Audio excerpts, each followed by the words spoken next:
come once again to discuss things.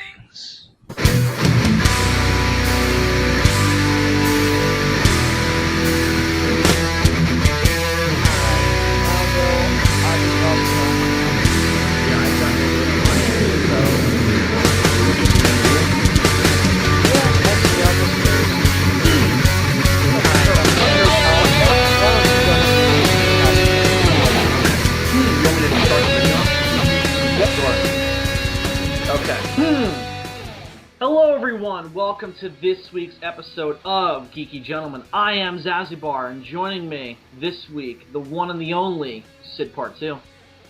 Hey guys, how's it going? Just me and Ian this week because Milan is doing things that aren't really that important except to him. So, don't feel any sympathy. And his family. Right, don't feel any sympathy for him. No, none whatsoever. He should be here, but he's not. Everybody give Milan shit on Twitter. Milan's just gonna get like all these tweets, like, fuck you, Milan. This is like, what did I do?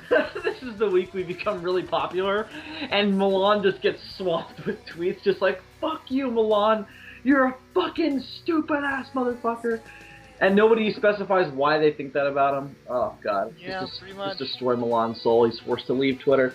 So just me and Ian this week, and what we're going to discuss this week, which we came up with on recording last week, was we're going to talk about the role of genders in film. Now, this came from the idea, my original topic idea was the role of females in action movies, because that's a really big, topic of writing debate and how women are characterized in action movies.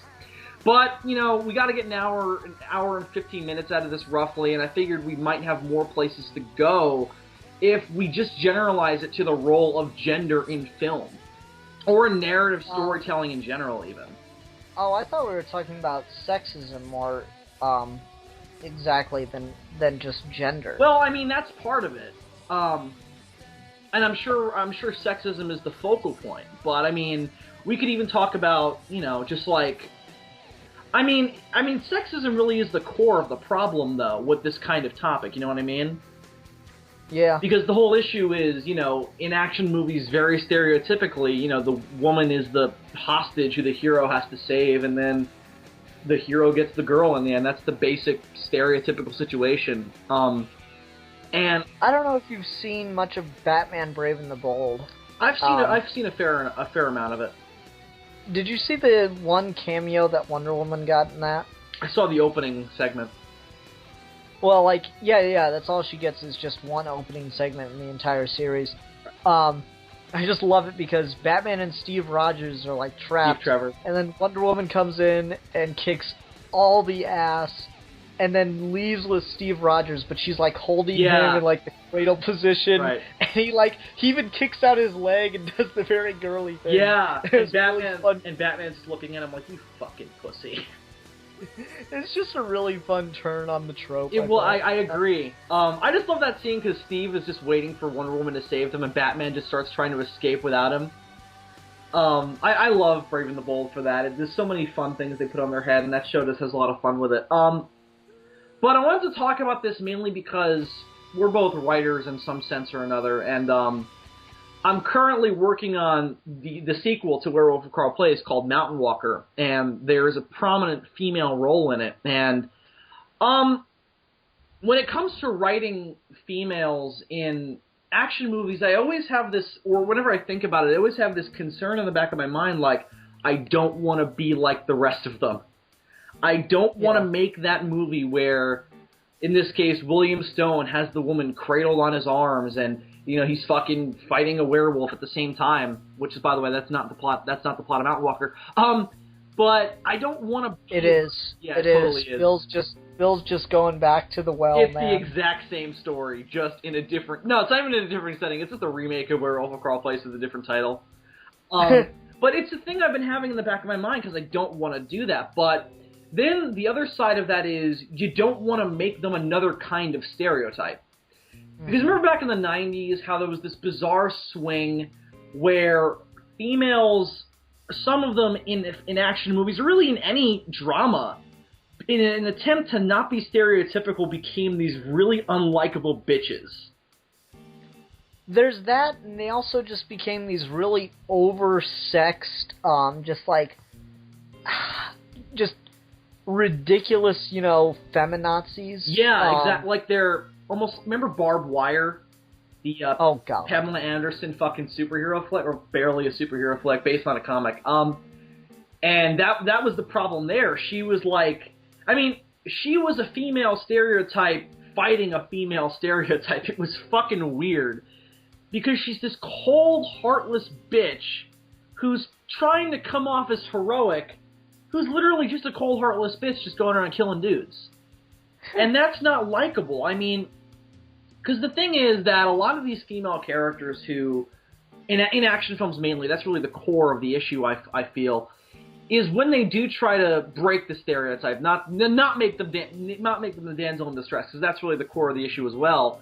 It just comes off as like, I can see what you're doing, and I don't like this character, so I don't care.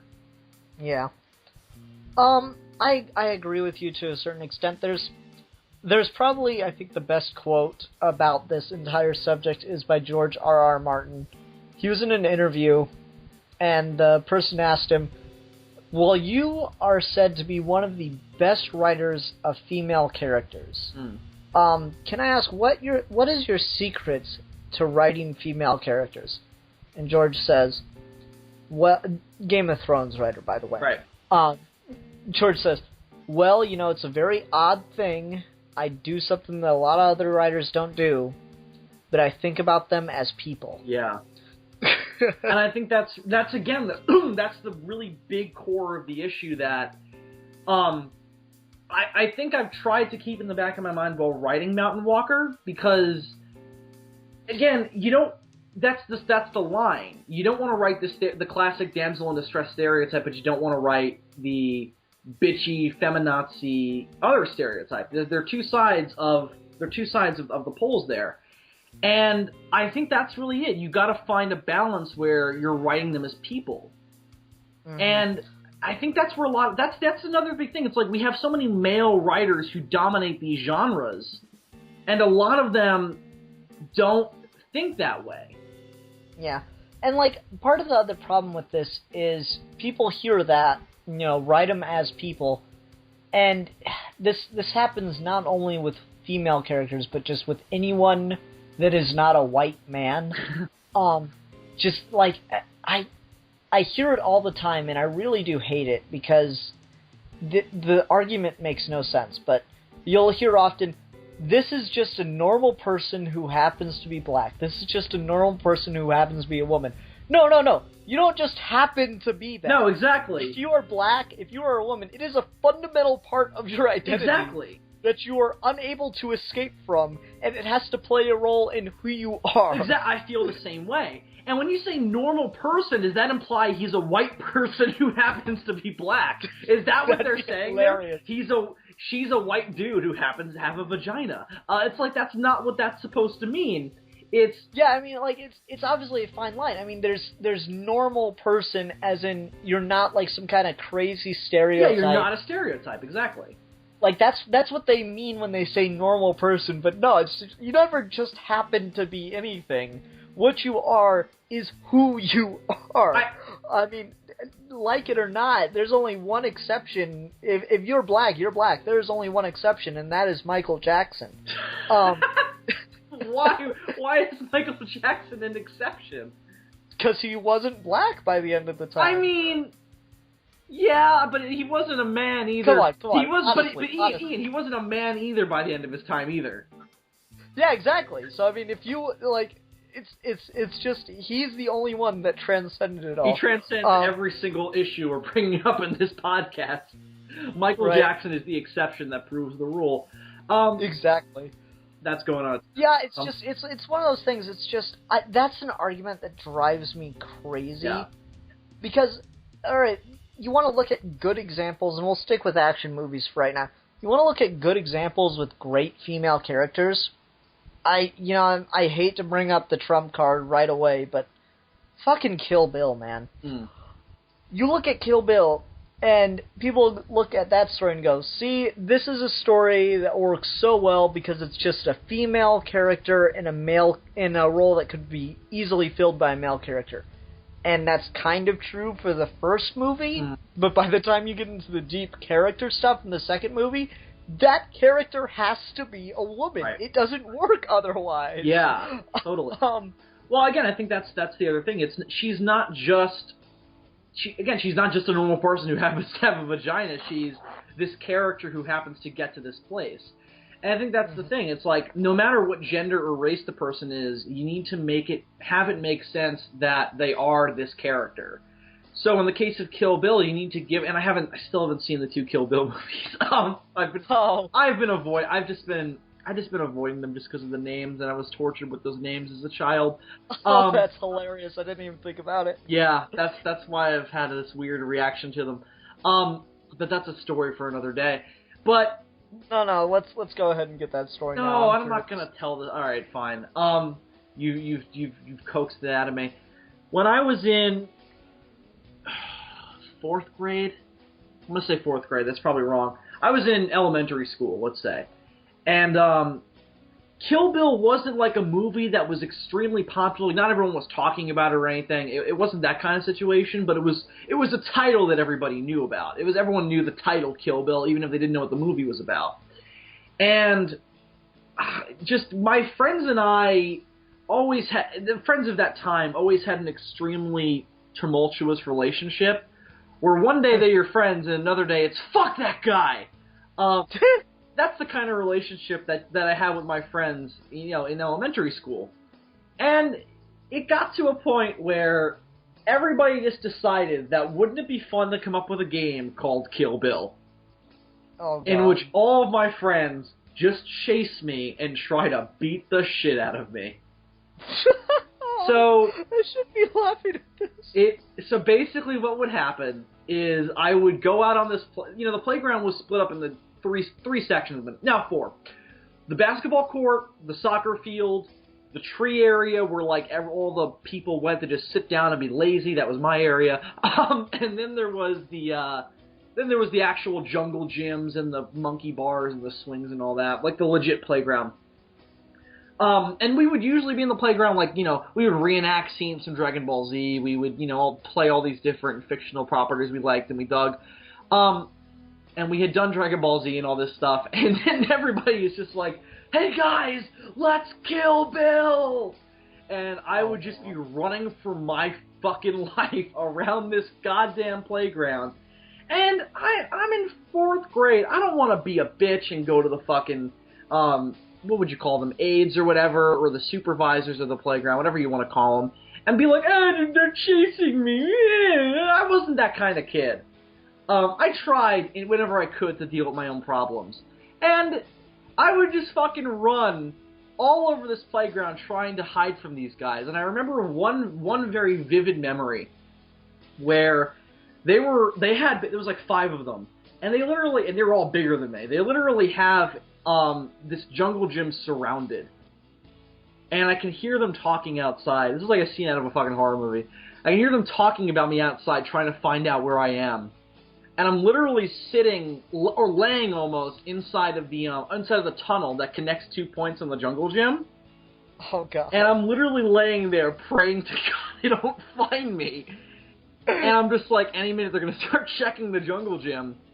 So I'm trying to time it right where they're going to move away from that area where I can see them and slip out that way. Ian, it was a scene out of a fucking horror movie. I'm trying to, navigate my way around these fucking guys.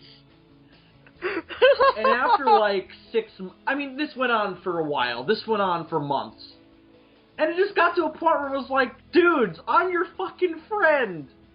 I don't like this.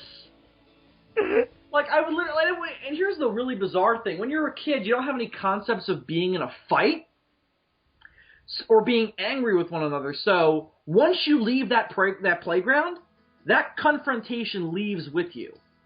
Yeah. So once you exit the playground, we're buddies again. But the minute I stepped my foot on that playground, Kill Bill! I'd fucking run for my life. And it was the weirdest thing we ever did as kids.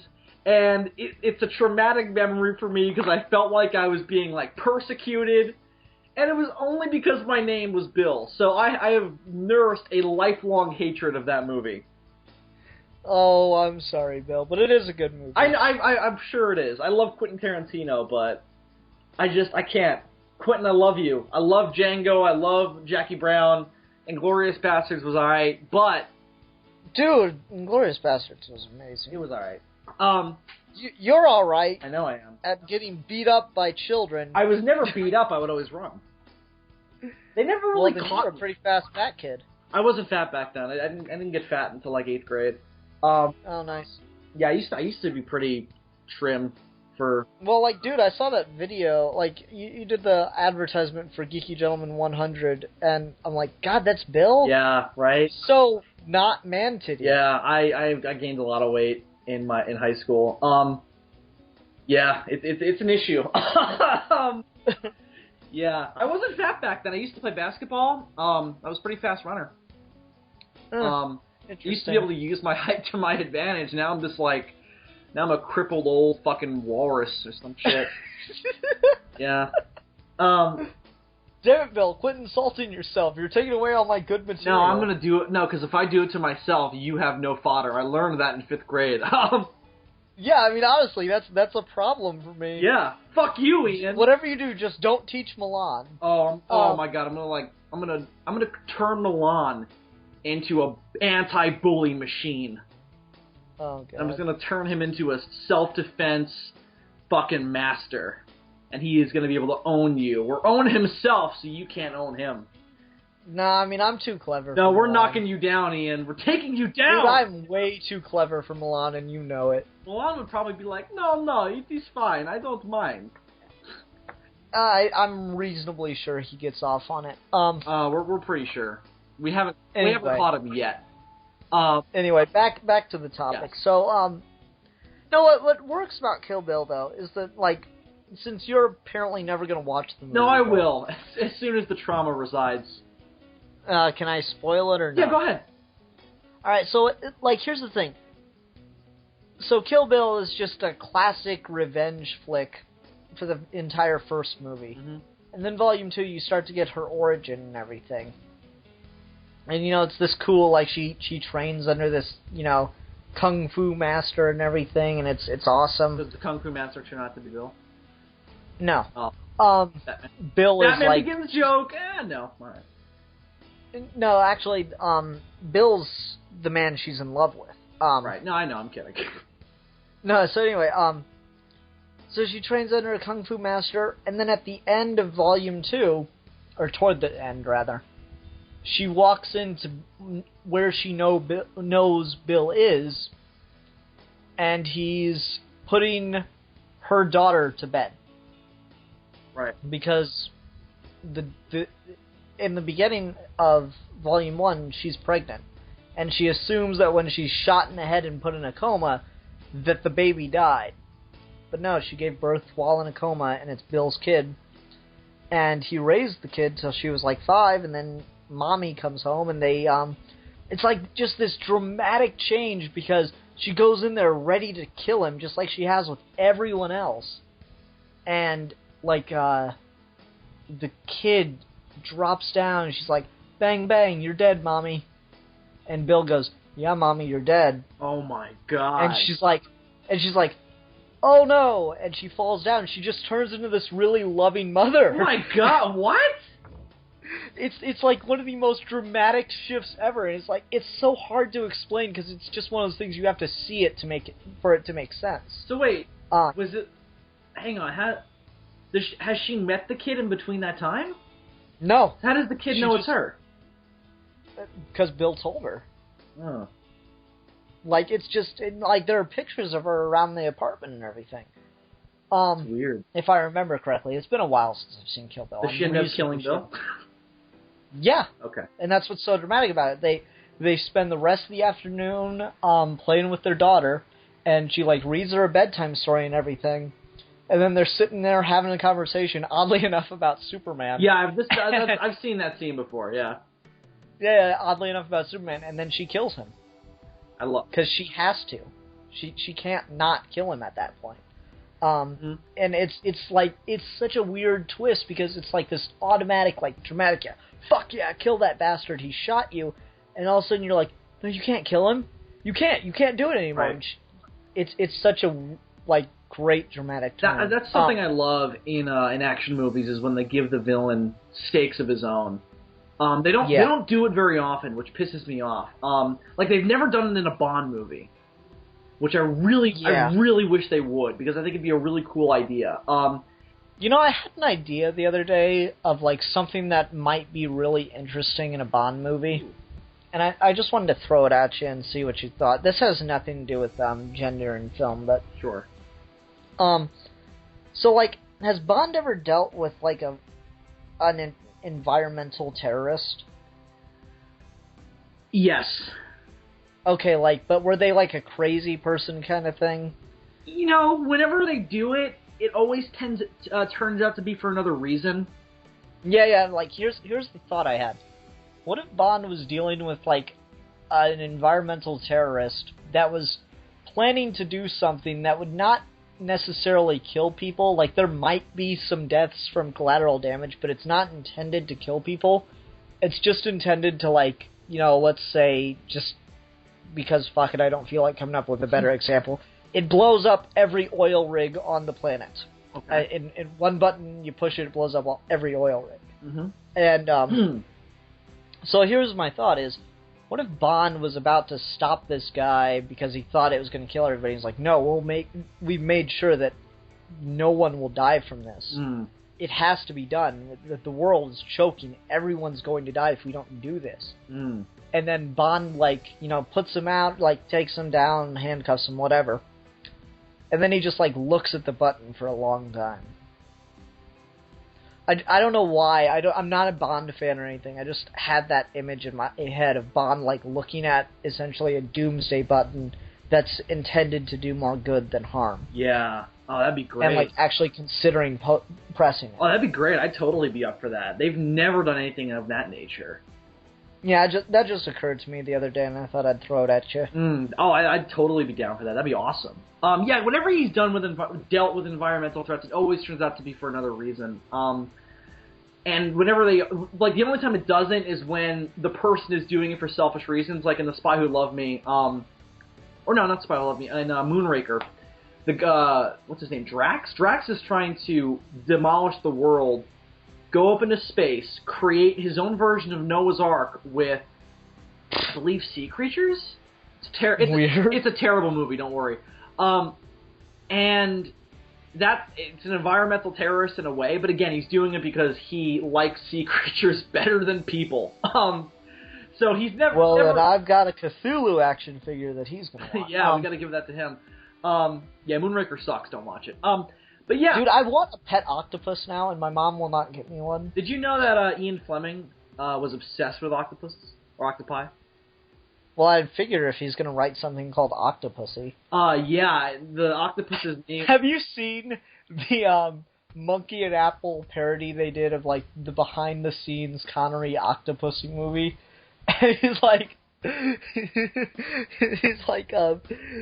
It's supposed to be just like bloopers of Sean Connery between takes. Connery was in Octopussy. Well, in this version he was, okay. I guess. Alright, fair enough. Wait, no, what's another one of the, like, the ridiculous Bond girl names then? Chew Me, Pussy Galore. There we go, it's Pussy Galore. Oh, so it's Goldfinger, okay. Yeah, it's behind the scenes of Goldfinger. And he's like, Wait. Her name's Pussy. Are we shooting a dirty movie? Just tell me if we're shooting a dirty movie. Hold on. It gets better. Just tell me if I'm shooting a dirty movie. Come on, I mean, really? You expect me to believe this crap? I mean, we're supposed to believe that there's a family on the planet of a Mr. and Mrs. Galore, and they had a daughter and decided to name her Pussy. There's a cut line from Goldfinger where Sean Connery was supposed to ask her name, and it's kind of a famous scene. And in the movie, she goes, "My name is Pussy Galore," and he goes, "I must be dreaming." But the cut line was, oh, I'm going to fuck this up. I think it was, I can see that, but what's your name? But they cut it because they were like, it's going too far, Sean.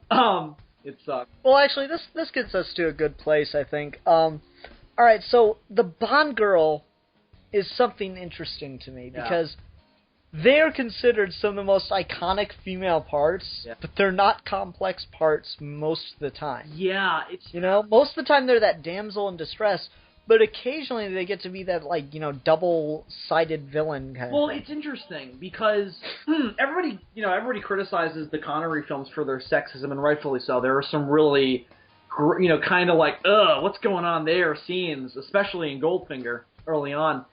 But it's interesting because in the early stuff, the characters who are those cliched damsels in distress tend to die really quickly.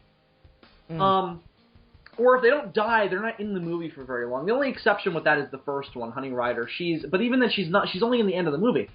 But when you get to From Russia with Love, which is still my favorite Bond movie, the Bond girls up until before the main one are either not in the movie for long or are killed.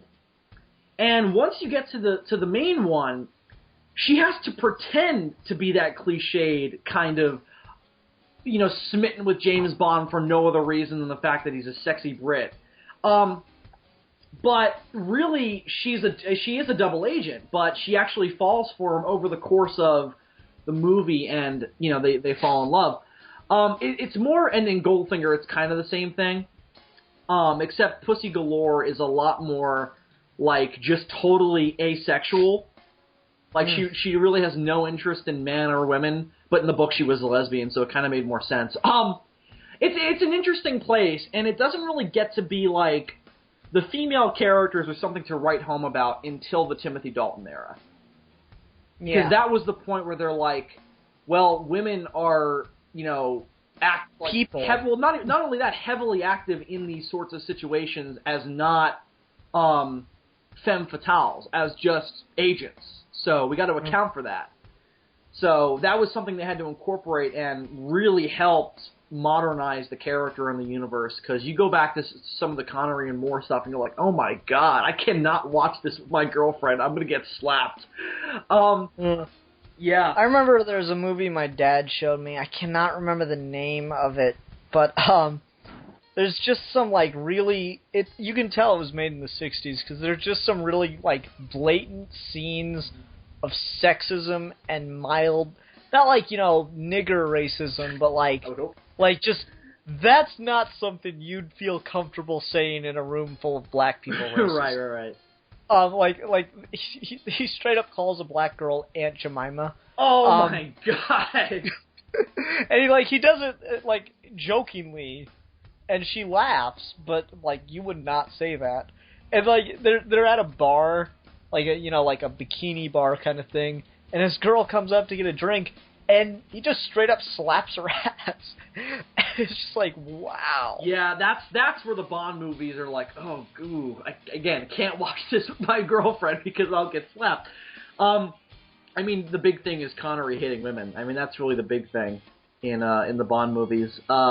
And later on, years and years after he stopped playing Bond, he was in an infamous interview that I'm sure you've heard of, and if not, you're going to hear about it now, where he flat out says, sometimes when a woman is out of line, you've got to smack her around a little bit.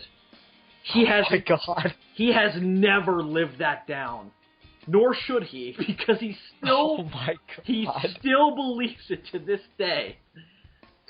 And he was given so much shit for that, and rightfully so. It was just like, dude, this is the 80s. You can't do that. And you know what was even worse? What? It was a female reporter interviewing him. Oh, God. It was like, oh, Sean, you stepped on the wrong eggshells, dude. Yeah. Oh, that's funny. Yeah. In fact, I'm going to get off Bond in a minute here, but the last thing I want to say about Bond, there's this scene in, I think it's The Man with the Golden Gun, which is Roger Moore's second movie. I'm not really a big Roger Moore guy, but... No one's a Roger Moore fan. No, my dad is, but he's a really old school Bond fan. You know, there's a book I gotta have you see if you could track down. It's called From Stockholm with Love. You'd probably really enjoy it. Who wrote it? David Bowker. It's about a guy who is obsessed with James Bond. Oh, nice. And he has a kid, and the kid's, like, sick. So, and it's, like, driving him to the edge of all this stress and stuff. So he begins to imagine he's like James Bond, and there's all this, like, his dad goes into a catatonic state, and his kid is born with, like, this, you know, birth defect illness kind of thing. Right. And it all just compounds and drives him basically nuts, and he just starts to think of himself as James Bond. Oh, that's really interesting. It's really good. David Bowker's one of my favorite writers. I'm totally gonna read that. I didn't love that book because I'm not a Bond fan, but I did enjoy it. Yeah, no, I'm totally gonna read that now. Okay, back to The Man with the Golden Gun. So Roger Moore's Bond is a lot more mellow than Sean Connery's. Very, very mellow kind of, you know, what's the word? Very family-friendly version of James Bond. Even when he's killing people, he's got a wink and a smile on his face. You know, like Bronson. Did I just what Pierce Brosnan? Brosnan, thank you. Yeah, but even Brosnan, especially in GoldenEye, was still showing some kind of emotion when he was killing people. But I know the scene you're referring to in Tomorrow Never Dies. I love that scene so much because it's just like he throws the guy into the newspaper. Print anything these days. Yeah, that line. One of these days, I'm going to do it. He's just like, he throws him into the newspaper press, and there's blood everywhere. He goes, they'll print anything these days. I just want to, like, come on screen, like, blue screen myself in, just come on and be like, hey, you just killed a man. He is dead, and you make jokes. Yeah, they actually, why GoldenEye is such one of the best Bond movies in regard to this such is they directly mention and critique some of the Bond tropes, and that's one of them. Where fucking Alec Trevelyan just goes, "What's the matter, James? You're just gonna kill me and make a witty retort and walk off with the girl? Is that all you're gonna do?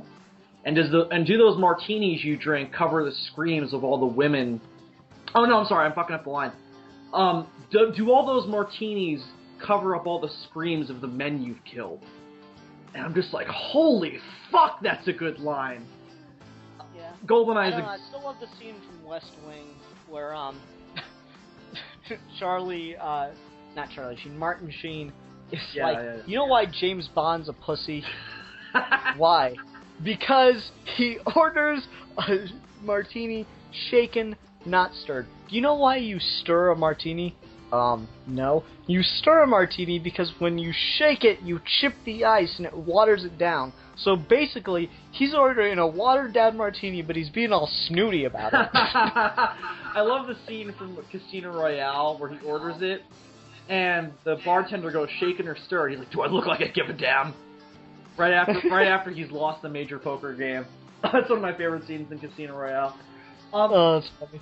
They also do a scene where he first comes up with the drink, and it takes him like 2 minutes to complete the order, and everyone at the table is just like, what a fucking asshole, because he just cuts in the middle of the game. Hang on, let me finish this thing with the Man with the Golden Gun so we can get off Bond. Sorry. No, it's my fault. So this is, as establishing Roger Moore as a softer Bond, there's a scene where he's interrogating a woman who he thinks is a double agent, and he literally beats the shit out of her. And she turns out not to be a double agent. And you're just like, in seeing Roger Moore do it, you can see he's not into it. Mm-hmm. Like, you can tell his Bond is just not doing that sort of thing. And it's just like, whew. I mean, you can tell this is outstayed its welcome. Like, it's not the 60s anymore, and you're not Sean Connery, so don't even try. They never did anything like that again, because Roger Moore writes about it in his book. He was so beside himself and angry after that scene. Just an interesting thing I thought I'd throw in there since we're talking about this. But the Bond series is definitely something I had in the back of my mind when I was thinking of this topic and when I'm writing stuff with females and action movies. But it's something that, again, as we said earlier, stereotypes on either side are not good. And you have to find a balance. And I think the Bond series is only in the Daniel Craig series really found that correct balance. Like, even in GoldenEye, again, it's all femme fatales, and the main female is a little better because she's not like this cliched action girl. Like, she's not going around being like, fuck men, with an AK-47. She's just kind of a girl who happens to be able to look out for herself. Like, she literally solves half the plot before she even meets James Bond. But well, like, to get off Bond, I was trying to think of, like, alright, so Kill Bill is probably the best example of a female done on film. Oh, can I throw out another one really quick? Sure. Buffy the Vampire Slayer. I've never watched any of it, but I've heard amazing things, so But in practice, it sounds like that's the right way to go. Because you've got a female who starts out as very cliched, 80s teenager who goes to high school and is only cares about marrying a hunky dude, and she's a cheerleader, and she, does all the cheerleader work and the pep rallies, and it's all about her discovering that that's not real, that's all this construct, and she becomes a full person. And that too, it's like you can't do that with a dude, because that's not something that dudes have to deal with. And again, great fucking example of doing an action story with a female character where the character has to be a female. Yeah. And I think I want to see more of that, and I want to see more of it in a modern context, because that's based in the 80s. That was a stereotype of the 80s. I want to see one now, dude. I want to see one fucking now. Alright, let me get in. So, yeah, we got great examples with Kill Bill and with Buffy. And I just want to talk about one more thing before we kind of move on from this part of the discussion. There's two more things that I know we need to talk about. Yeah. So those are the two, like, golden examples of females in fiction, or in film, I suppose. And I don't know. I mean, there are other females in fiction. Death is a good example from the Neil Gaiman works. And Cersei Lannister, or just anyone in the Game of Thrones universe, is good for television. Definitely. But let's get into what the fuck doesn't work. And the example I'm going to use, Catwoman. Oh god, yeah. Because like they're trying to kind of do that Buffy thing where it's just this sweet little innocent, naive girl, and then she like becomes empowered or whatever. Yeah. But it's so, I don't know if stereotypical is the right word, because it doesn't fit any stereotype. It's just obvious, bad. Though. It's too obvious what they're trying to do.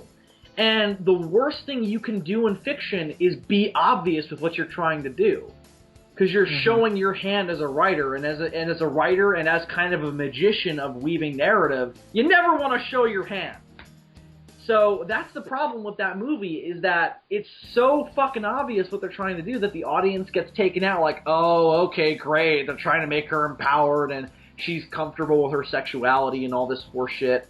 And it comes off, I don't know if stereotypical is the right word, it comes off as forced, I think is the best word for it. Yeah, I'd agree with that. It just cracks me up. And here's the thing, like, everyone keeps trying to do Catwoman as, like, this, anti-hero thing. Like, no, don't fucking do that. Give me a Catwoman book or a Catwoman movie. I would love to see a Catwoman movie. And it's a fucking heist movie. Yeah. You know how cool, or a book where all she does is come up with clever ways to steal shit and have to deal with superheroes. Yeah. That would be so cool. Yeah, definitely. And I mean, you can make her have that relationship with Batman where it's kind of, riding a line between her being amongst his rogues gallery and being amongst his allies, but at the end of the day, she's still a fucking robber. She's not, she's not, here's where she doesn't fit in with his rogues, is that she's not a psychopath and she's not selfish. Mm-hmm. Oh, let me put it out this way. Catwoman will help someone. Yeah. But she'll also find a way to profit from it. Definitely. That's how I think she should be done. And Catwoman is such an iconic character. I can't believe that people have such a hard time getting her right. I love the way she's done in the Arkham games, though. Yeah, the Arkham game was pretty good. There wasn't nearly enough of her in Arkham City, and I haven't played Origins, so I don't really know. She is not in Origins at all. Oh, okay. I mean, she was good in Arkham. It was just kind of like, well, I guess it just felt so disjointed because you play as her so sporadically. That annoyed the fuck out of me, especially when I went back and replayed it.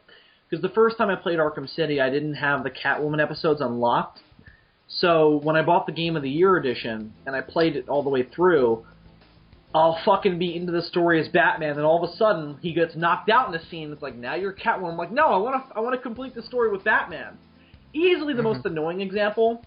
When you get into the steel mill and you get knocked out, and this is right before the scene where the Joker's got you tied up and he gives you some of his blood, you cut to Catwoman. It's like, no, I want to go back to Batman. Yeah. Fuck. It just doesn't work. It's a good attempt, but let me put it this way. I'm glad it's downloadable content. Oh, absolutely. And when you play it individually, it's fine. But yeah. It's just like, it could be done better. I totally agree. But her characterization is definitely perfect Catwoman. Yeah, I mean, I don't know if I'd say perfect, but it's definitely really good. Yeah. For me, the ideal Catwoman was actually in the beginning of Batman Inc., where she's sleeping with Bruce Wayne. Like, she straight up, they're just in a hotel room together, and they obviously have slept together that night, and they're gonna go out and do their thing in Japan, and at the end of that story arc, Bruce just, like, takes her bag and is like, we're returning this, basically. I just love that. It's just, she finds a way to profit, even though she's helping someone. Yeah. Does she know he's Batman, or...? Yeah, I mean, it's painfully obvious she knows he's Batman, and it's not like that, like, annoying-ass Judd Winnick Catwoman #1 DC 52 where you have to see them having sex. No, they're in a hotel room together, and they're both getting dressed at the same time. How is that not porn? Somebody tell me.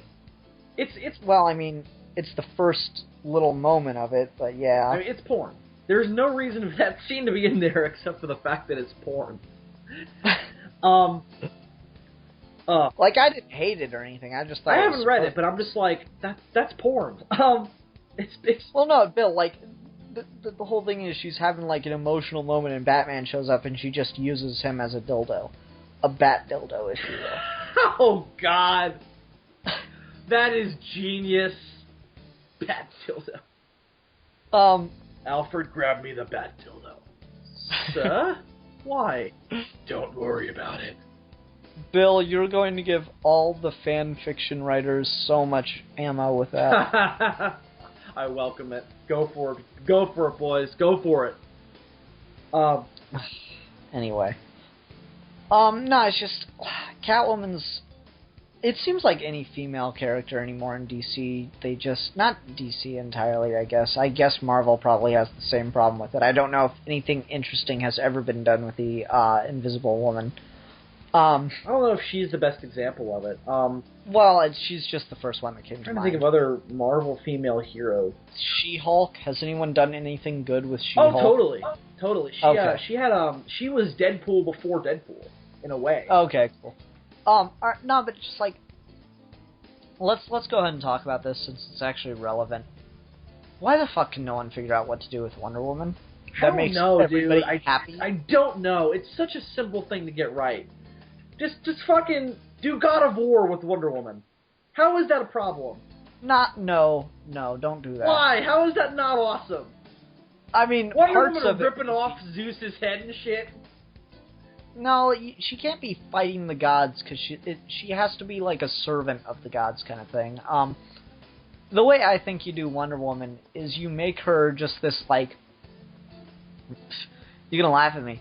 Make Wonder Woman like the fucking Doctor. What do you mean? And by that I mean, like, I just think it would be cool if Wonder Woman, like, left Themyscira very early on, like, say, maybe 100 years after she was born, to go travel the world of man. And she's just like this warrior that travels around the world solving, like, mythical problems and helping people. Oh, I got you. I'd be down for that. Yeah, me too. Always running. Yes. I'd be down for that, totally. Hopefully they'll do something like that with her in the Man of Steel movie. Yeah, I don't know if they should have brought her in the second one though. Well, like, what I think it's going to be is, like, they've waited so long to announce that Wonder Woman's going to be in it. And they've already started to do costume work with Ben Affleck as Batman and stuff. I'm reasonably sure she's not a major role. I'm reasonably sure she's a cameo. Here's my thing. When they announced they were going to do Batman Superman, my whole thing was, and I don't know if you're going to agree with me on this, Batman and Superman's relationship is the tent pole of the DC universe, in my opinion. Not DC Universe, but Justice League. Yeah, it's a better word. But I was mainly talking about the animated stuff, because when they start off the Justice League cartoon, that's who's the main characters are. Yeah. And to me, that is really the only logical place to start that's going to make it different from Marvel. Yeah, that's what I was saying for a while, is I really wanted... I mean, I'm pretty sure I said this in older videos. I wanted a Batman-Superman movie before we get a Justice League. I felt the same way, yeah. And I think it just makes sense because their relationship is paramount to everything else. Exactly. And I was also... yeah. That's why I think Wonder Woman's probably just going to be a cameo. Yeah. My only thing is we're not sure how much they've shot so far. Like, I know bats and suits are going to be the main focal point, but I mean, have they even started principal photography yet?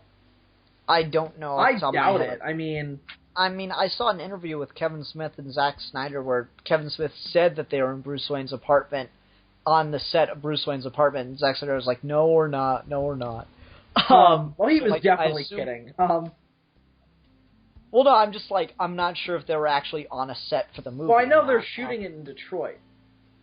Oh, really? Yeah. That's awesome. Yeah, so... Is Detroit going to be Gotham? Because if so, that rocks. Nobody knows yet. They're thinking that, nobody knows yet. They're guessing. Because they said that the reason they might be choosing it is because some parts of it look more Gotham-y, but then some parts of it look more Metropolis-y. So...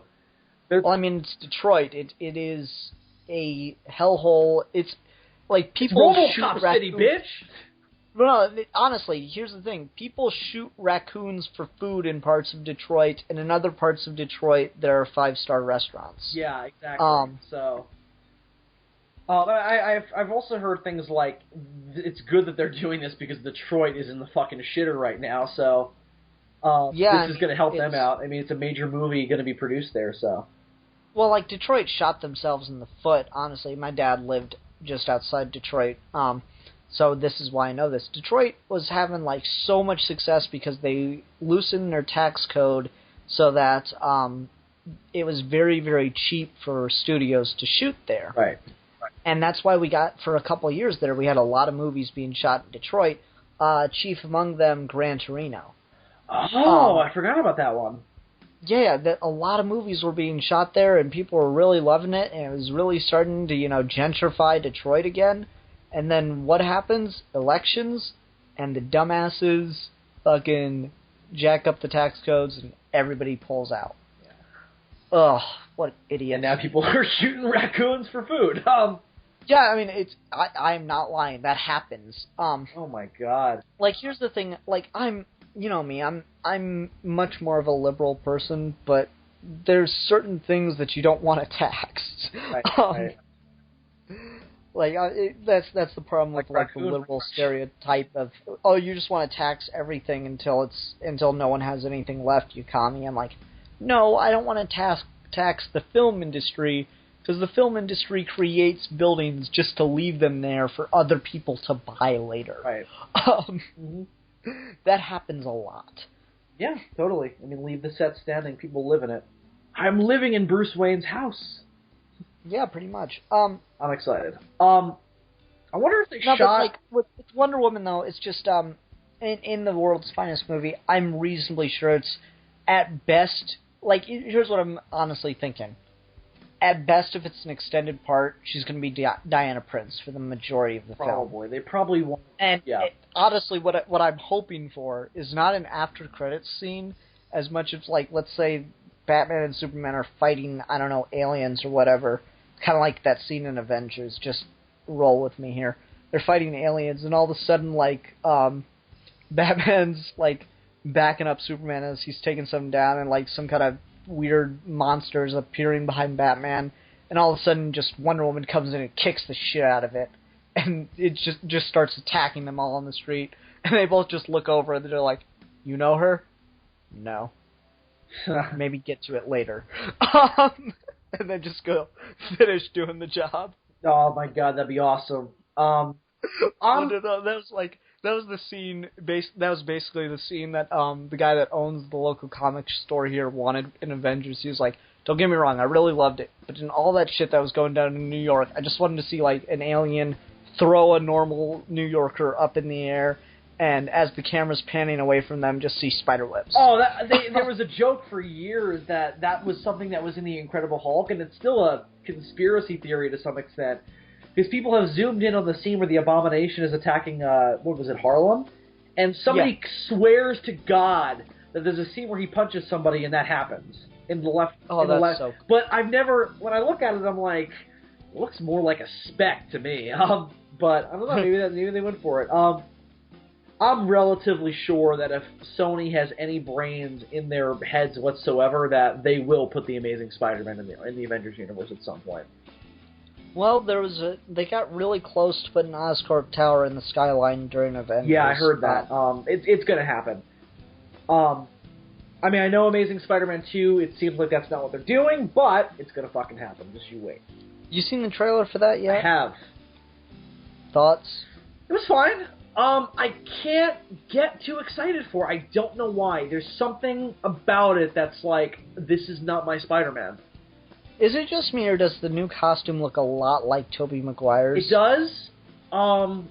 Bigger eyes, but well, yeah, it looks really. a lot more like the Ultimate suit, which makes sense because Amazing Spider-Man is ironically based a lot more on Ultimate than it is. Well, Ultimate was originally based on the movie, though. Yeah, it's fucking weird, isn't it? Well, no, fucking the movies are, at least in their characterization, based on the original Amazing comics, and then fucking Amazing is based on Ultimate, which that's funny. Yeah, I think it looks good. It looks like I'm reasonably sure they just released the trailer because of the Wonder Woman news hit, and they wanted to stay relevant. Because a lot of that looks like PS3 video game, but it does not look like movie CG. Yeah, the CG doesn't look that great. Especially, I'm reasonably sure they just rushed that out because they wanted to stay relevant with the Wonder Woman news. Well, I don't know about that only because they had a trailer ready to go for Comic-Con. True. Which I saw, and it didn't look... It was longer, but it still... Like, even in the first movie, I thought the CG wasn't that great. Sony has never... Oh, I thought the Lizard looked terrible. I didn't think he looked terrible. I thought like, the face... Like, it's just not a good idea to put Kirk Connor's face in the Lizard's face. It's just not a good idea. It's not a Hulk thing. It's a fucking Jekyll and Hyde thing. They're two different people. So... Yeah, I just thought it looked bad. I think the Lizard honestly would have looked better if they just fucking let him keep the coat on the entire time. I thought that's what they were going to do. I was like, why does he look like Killer Croc? Like, he keeps taking off the coat. Like, they're like, oh, Milan was so happy. It's like, oh, he's even wearing the coat for about 2 seconds every time, then he rips it off. I like my Lizard with a snout. And I don't like my Killer Croc with a snout, so don't stop him off me. Yeah. I think I'm a little worried about Electro, because, not that that's a character I give a fuck about, I don't, but he was billed as the main villain, and it looks like now they're going for Green Goblin.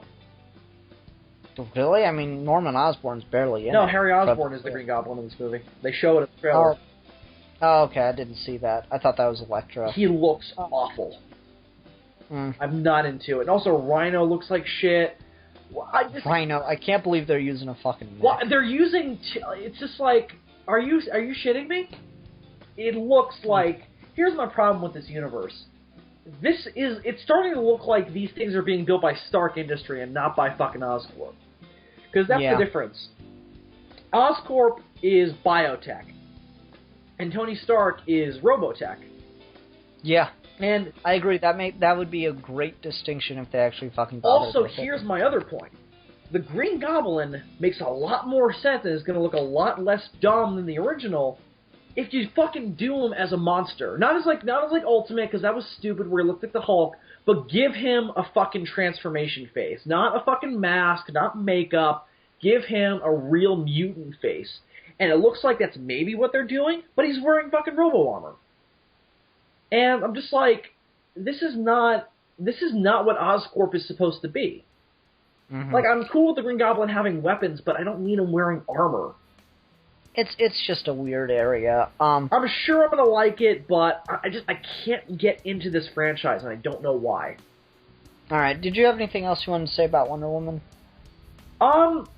Not particularly. I don't get why it's such a hard problem.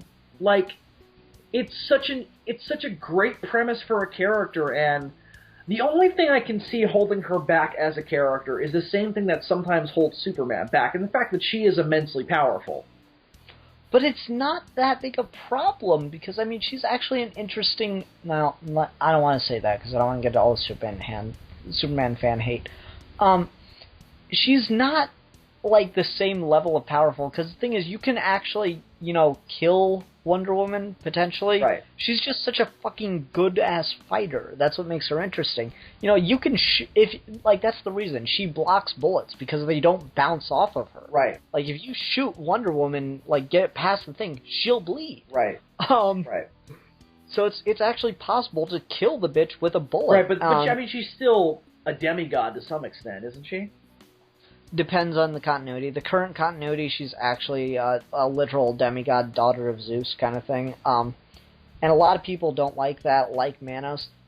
I don't hate it just because at least it's doing something new and it's at least trying. There are parts about it that I really like. I mean, she just became the goddess of war. The goddess of whores? War. Okay. W-A-R. Okay. I want something to come out that'll make me care about Wonder Woman. I mean, give the new stuff a try. It's not terrible. I mean, read the first 2 to 3 issues. Yeah.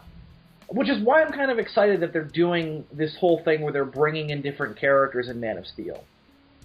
Well, really, what I'm hoping for is that they'll just bring... I said it a while ago, I really want the Justice League movie, once they do get to it, to just be there, no, origin stuff with how the team formed. Just, we're fucking Justice League, we're here dealing with an issue right now. We don't need... you could really... Just think about how cool that would be. You could open up a Justice League movie with the ending scene from Avengers. Absolutely. Well, what if you ended one of the Man of Steel movies, or one of the other movies they're doing, with that plot building, and then that plot ends in the opening of Justice League?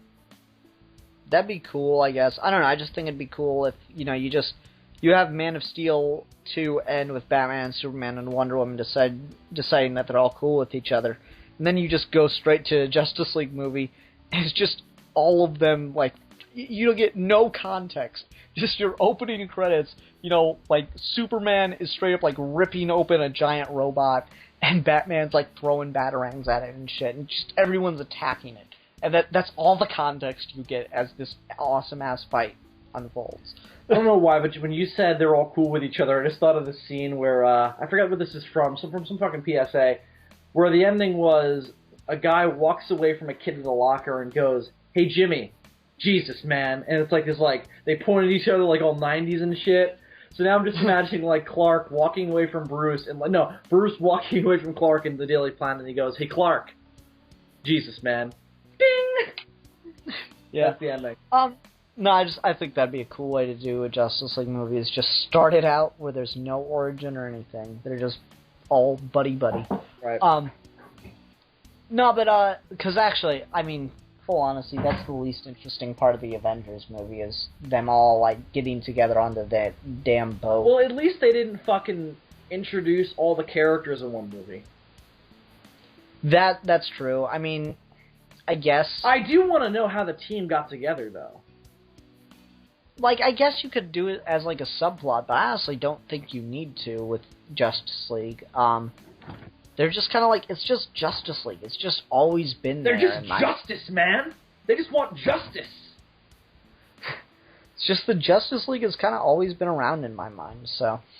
alright, so getting off of Wonder Woman, and I guess just we'll stop on women, sexism isn't just a female issue in film. It's definitely predominantly female, but it affects men, too. In a different way, though. There is definitely a male stereotype that persists in film, but I don't know if you're going to agree with that, is it always tends to be the supporting characters that get the worst of it. How so? I think the worst example of it is either the ex-boyfriend or the competing lover for the girl. They always seem to be overly wholesome or overly just bland. And it's not a character thing, it's almost just like men can't be interesting. Which sounds weird unless they're the protagonist. Like, you know what I mean? Like the guy who wears the fucking leather jacket over the button-up shirt. He comes to the girl's door. He's like, "Hey, Susie, are you ready to go on an adventure in love?"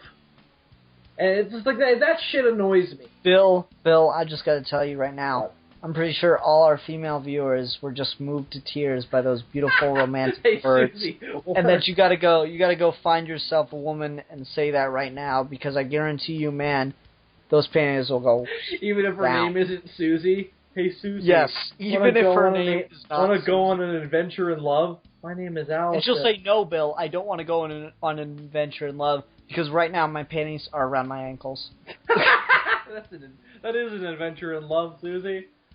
My name's still not Susie, but it's okay. My name's Brooke. He's clearly high, so it's fine. No, it's just, I guess I kind of get where you're coming from. For me, the male stereotype in most films and such is just like the ultimate, no nonsense kind of guy. The one where it's like, oh, fuck feelings, That's a big problem too. Yeah. It's such a weird thing that men are supposed to not emote. Yeah, it's very annoying. Like, it's gotten better over the years, definitely. I mean, but it's just there's still that stereotype that exists, and it's, I don't know. I totally agree with you. It's this, and it's a stereotype that people, again, especially women who, not feminazis, but people, women who, they're fighting for the female cause. And whenever, a dude brings up, like, oh, this male stereotype bothers me, it's like, oh, yeah, you've got it hard. Well, it's like, no, I don't have it hard, but I can be annoyed. Yeah, it's like, I mean, I'm just not allowed because to it's cry. not as big a problem for me as it is for you doesn't mean I can't have an issue with it. Right, like, you're almost prolonging the stereotype of going, I'm not allowed to feel something for an issue I have? Like, I'm not allowed to be angry, too? And I totally agree with you. It's like, the classic macho man is just like, hey, guys, let's go beat up this drug dealer and not feel anything. And it's just like, well, you do. It's just like, I'm trying to think of a good example. Okay, I'm going to use a very recent example. When I got home from work tonight, my mom and my grandmother were watching a Colin Farrell action movie. And, it's that very cliched scene where Colin Farrell's character fucking busts in the fucking bad guy's house. Bad guy's got his woman hostage. He kills all the bad guys. He kills the bad guy. And then he just grabs the woman and walks out. If you did that in real life, the minute you see her, you're like, oh my god, you're still alive. And just fucking either break down crying or fucking... You would show it. He's just like, let's get out of here, baby. It's like, no. Go back there and fucking show something. And it's just, it bothers me because there's such a stigma attached to feeling. Yeah, exactly. It's like, when a guy, just in any context, and film just makes it worse. Oh, absolutely. And I think the big one was, that was a sign of being a homosexual back in the day. Like, if you saw a dude crying, it's like, gay! That was the big thing. And it's like, no, I'm just a person. I have feelings. It's like, he's a pussy because his mother died and he's crying. Like, yeah, if that makes me a pussy, I'm a big pussy. So yeah, it's definitely an annoying problem. Again, it's definitely not as big of an issue as women because it's not like it's not in every fucking movie. Well, that it's and just it hasn't led to men being oppressed by anybody. Mm-hmm. That and the other one I wanted to talk about as far as male stereotypes go is the male lead stereotype in romantic comedies. Oh, Christ. Because it's the same character in every fucking movie. Oh, God, yeah.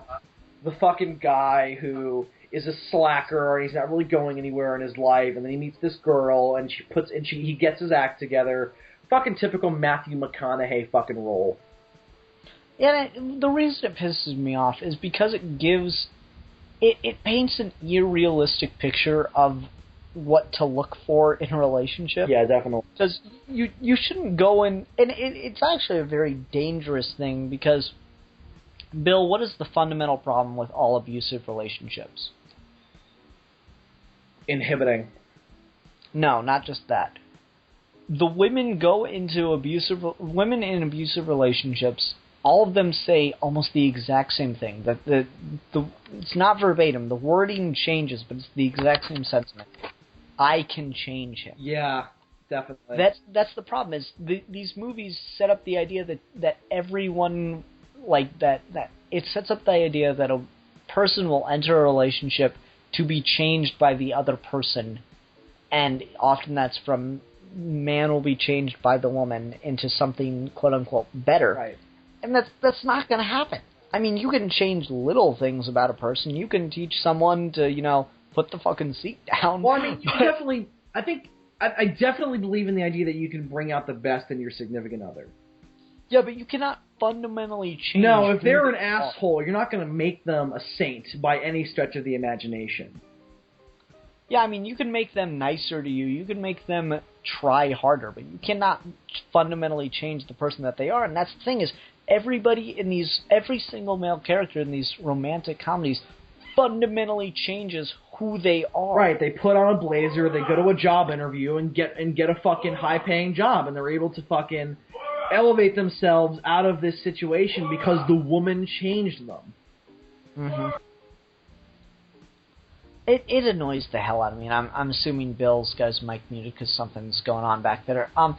It just drives me nuts because it like I said, it creates that unrealistic expectation, and more so than that, it's really not fun or interesting or anything like that. I mean, I'm really waiting for the romantic comedy or something that ends with like just no change, just the guy's like.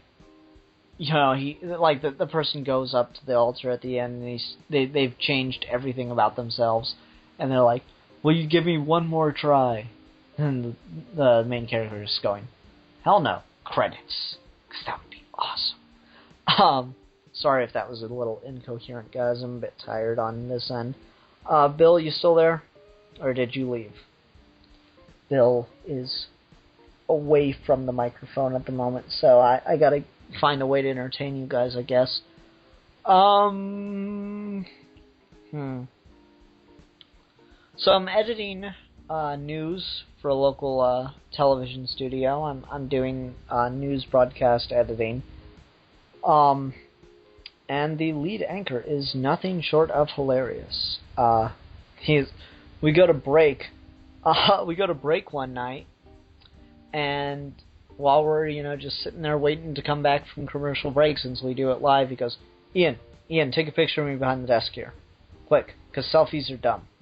So he hands me his fucking iPhone, and I take a picture of him.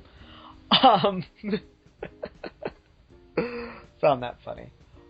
But it's been fun. So that's an update on my life, and we're still just waiting on Bill, guys. So this got extremely awkward extremely quickly. It's really hard to do a podcast discussion format when the person you're discussing things with just has to go real quick. That's life. That's the unfortunate situation in which we live. What else? Well, why am I telling myself about my life? Why don't you guys tell me something about your life? Go ahead. Mm-hmm. Oh, wow. That's really interesting. Cool. Dude, you did not. For real? Ah, that's great.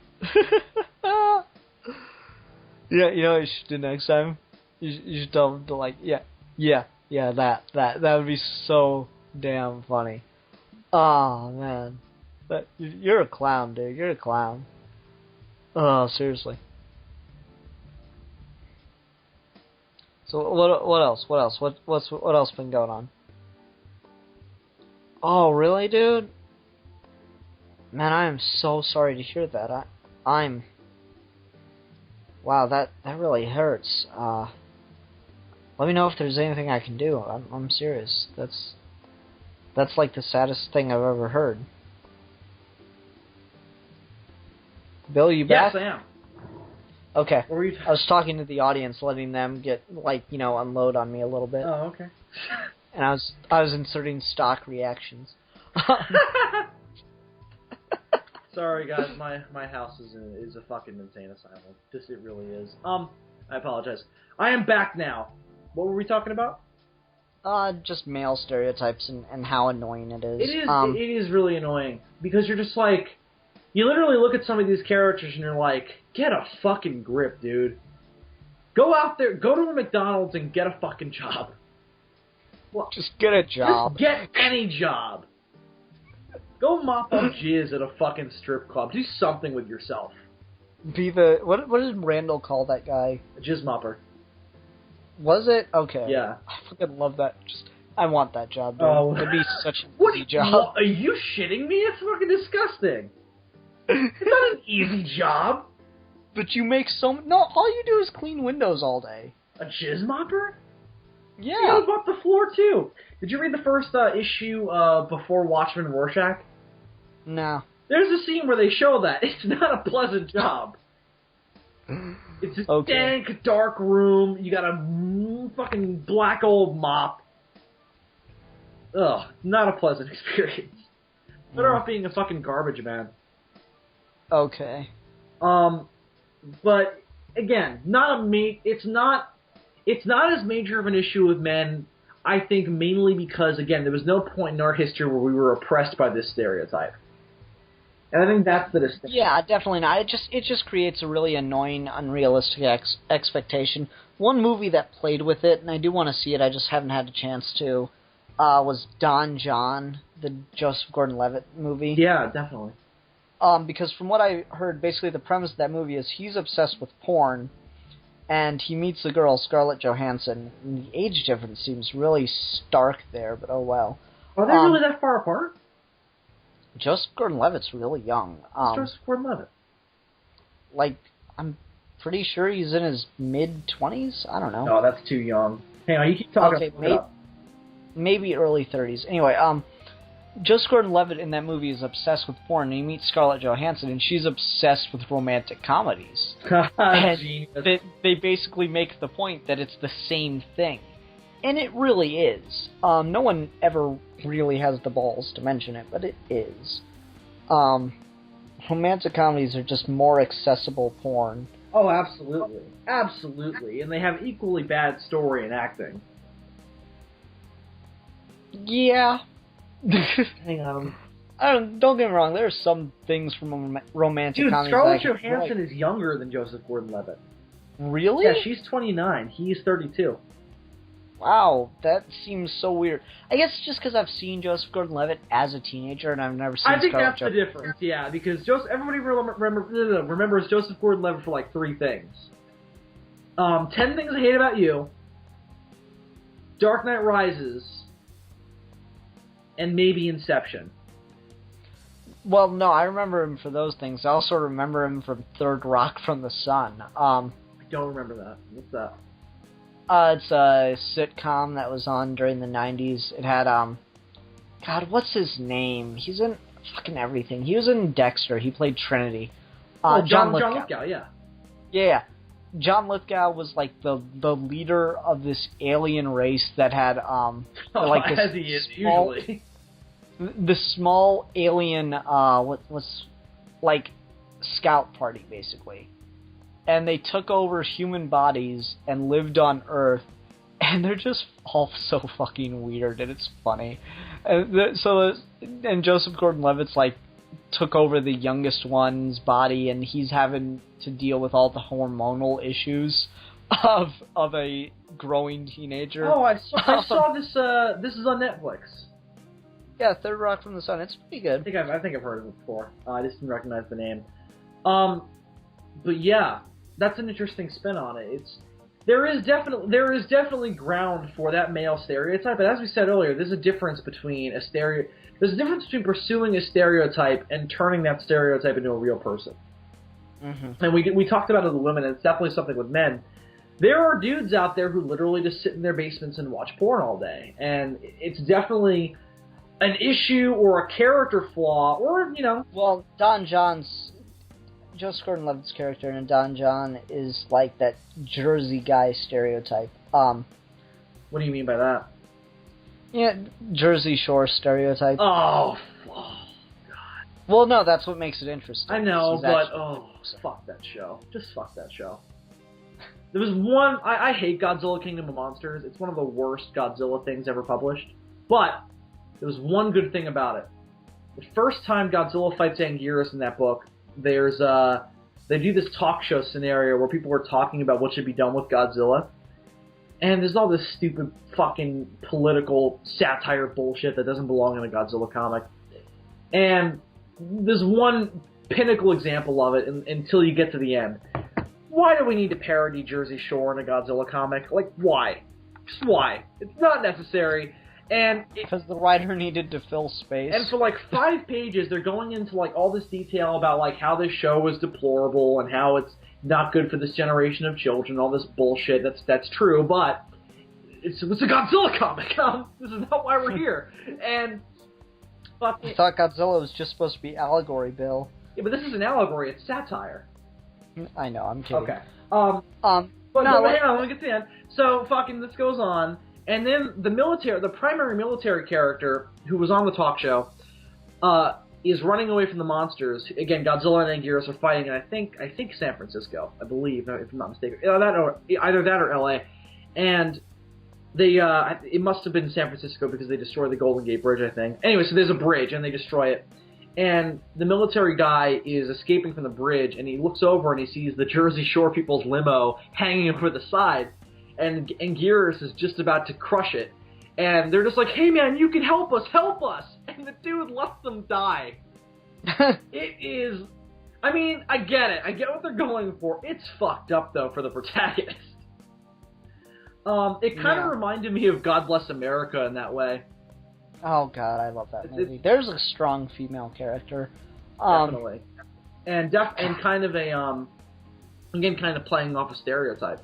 And she does it in such a cool way, too, because she kind of does this double entendre stereotype. Bill, just my favorite line from that movie. Do you guys need extra napkins? Yeah. No, but my favorite part of that is, first she lies about being the troubled past stereotype. The one who was abused by her mother's fucking boyfriend and lived in a trailer. That's one stereotype. And then she turns out to be the other stereotype, where she's this clean-cut, middle-class, not prissy, but kind of well-off girl who has no real problems and has to make up problems. It was such a genius twist. Oh, yeah, it was great. I like God Bless America. I enjoyed it, too. I just don't like the first 10 minutes. It really needs to cut that movie in a different way. I don't know. There's something endlessly hilarious about shooting a baby to me. Yeah, but my only issue with it is that it makes the character look like something he's not. Fair enough, but I don't know. It lets you know that you're getting something really disturbing right out the gate. Let me put it that way. Yeah, but it's not... It is disturbing, but it's not that kind of disturbing. No, but it lets you know it's going to be offensive. Oh, right? Absolutely. But again, he's not killing innocent people who just happen to annoy him. Everybody he kills has done something deplorable that's not just being annoying. Well, I mean, talking in the movie theater.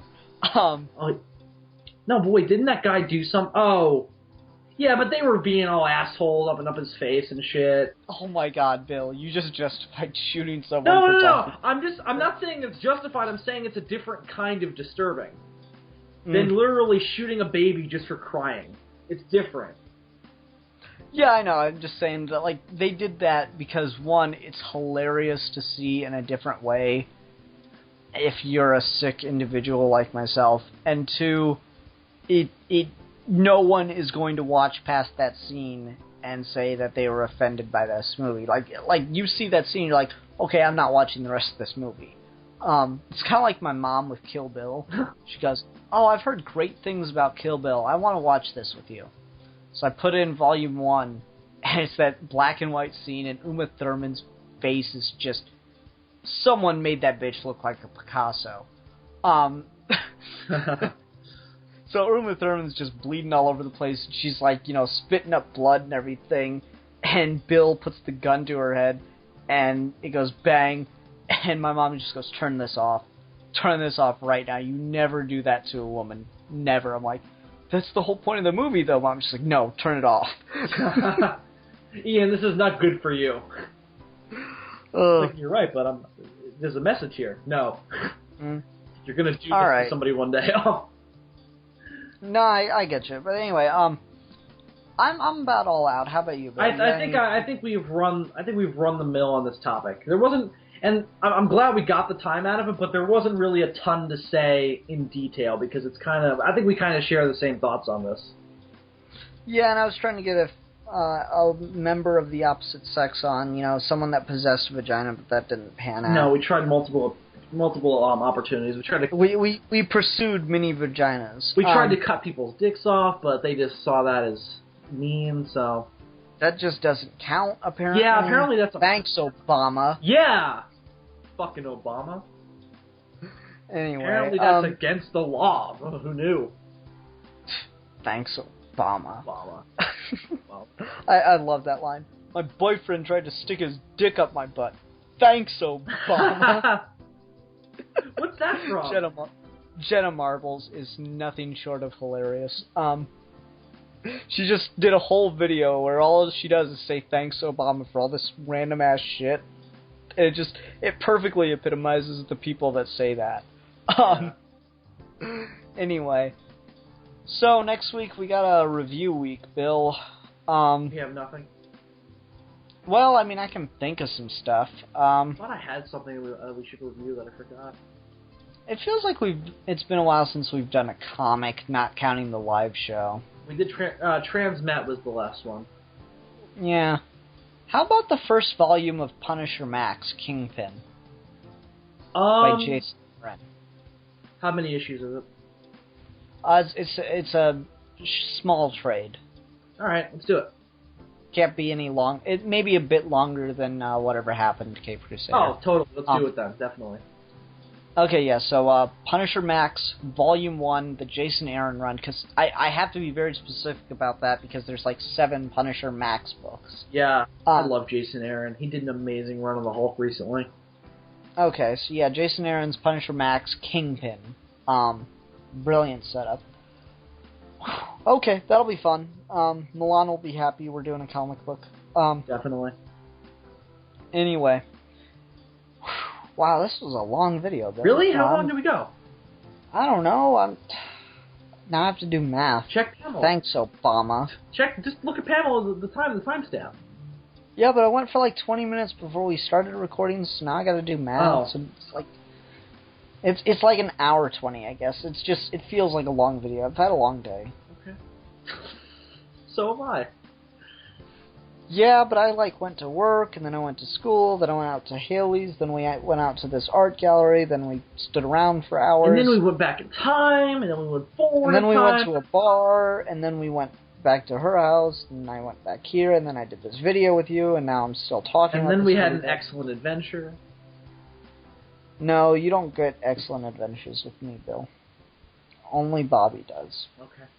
I don't want excellent adventures with you, Ian. You know what, Bill? If you fly out to Indiana, you and I can have an adventure. It'll be fun. That sounds like the beginning of a gay porn. Nah, Bill, you're not my type. I'm sorry, but I have higher standards. Ian, I'm going to be honest with you. I'm glad you said that. Listen, just to be clear, that does not offend me in any sense whatsoever. Well, no, let me just be clear about this, Bill. If I was gay, I could do so much better than I had a gay person say that to me recently, and it really, really hurt my feelings. Good. Anyway. Alright, everybody. I was like, oh, God, that's so cruel. Okay, everyone, alright. So, until next time, I'm the Philosopher. I'm the Fanatic. And we are your geeky gentlemen. And we will be discussing in one way or another.